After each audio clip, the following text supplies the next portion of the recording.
บ้านน้องกันเด้อพี่น้องเด้อวงตีสาแปลงขนาดนี้ทั้งบ้านเขากำลังแห่กันดอนแห่พระเวทเนาะแห่พระเวทจะมีคนมากหลายร้ายตาผู้น้อยผู้ใหญ่สาธุโอ้โอ้โหโอ้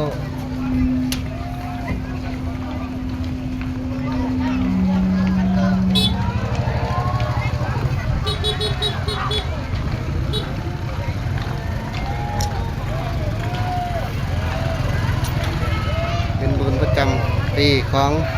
บ้านเนาะแต่ละปีจะได้เฮ็ดเป็นประเพณีของ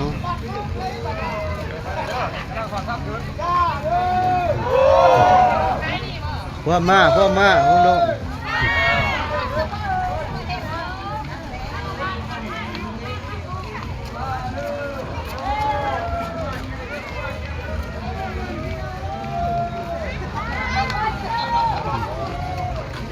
โอ้เด้อโอ้เด้อ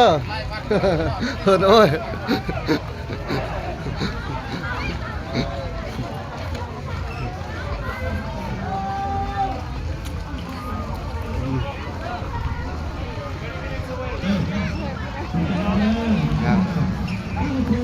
มีชาวต่างชาติหรือว่าประเทศชาวต่างประเทศเนาะเขาก็มาแห่